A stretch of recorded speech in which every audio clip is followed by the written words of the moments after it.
Okay guys, gawa ulit tayo ng healthy smoothie. Kagagaling ko lang sa gym, so naisipan kong gumawa ng smoothie para ma-refresh tayo. Nilagyan ko na siya ng carrots, mga dalawang maliit na carrots. Tapos, lagyan natin ng gatas.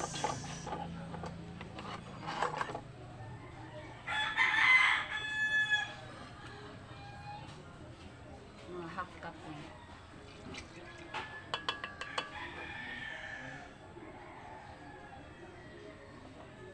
Okay. Pag-cook muna natin. Okay. Lagyan na natin ang pinya. At watermelon.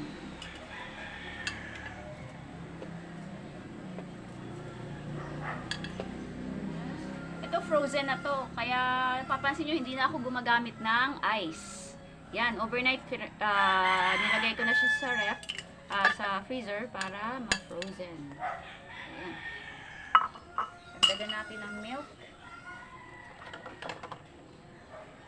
Yan. Pwede nyo gawin din yun para hindi nyo na kailangan ng ice.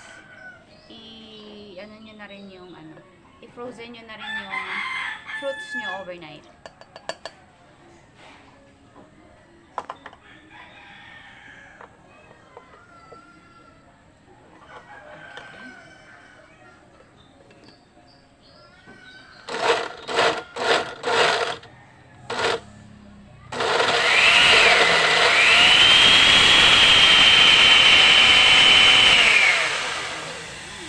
Nahirapan umikot, gamit lang tayo ng spatula. Ayan, konti.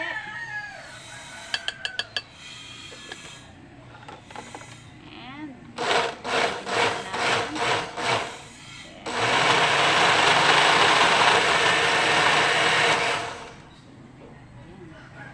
lagyan natin lahat. Mukhang kailangan pa natin ng gatas. Lahatin na natin ito.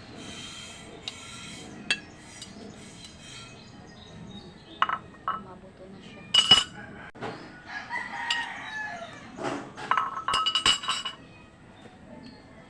Lagay pa ako ng gatas. So, sa tansya ko, mga 1.5 na nilagay ko. Madami kasi itong fruits. Para hindi mahirapan umikot ang ating blender. Okay?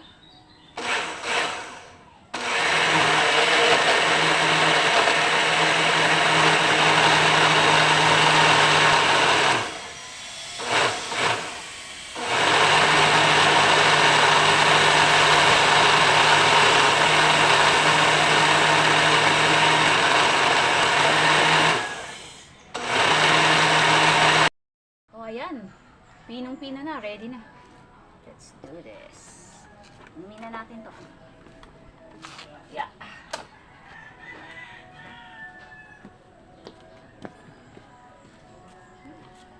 Okay. Meron din akong hinandang saba at itlog dito.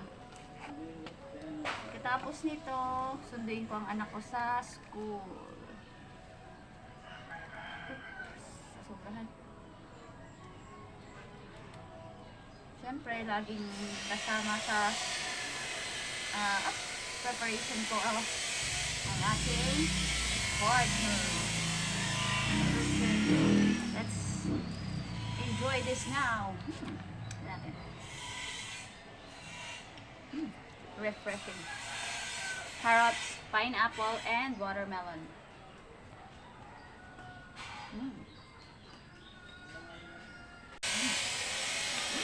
Naalala ko, nakalimutan ko lagyan ng honey. Pero, okay naman na ang lasa niya. Kaya lang, syempre, medyo mas masarap kung medyo matamis. So, okay na ito. Bahan natin ang saba at itlog. Pampalpas.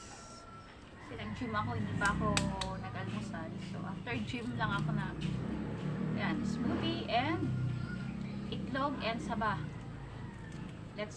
Guys, kain tayo. Itlog. Bawal lakas.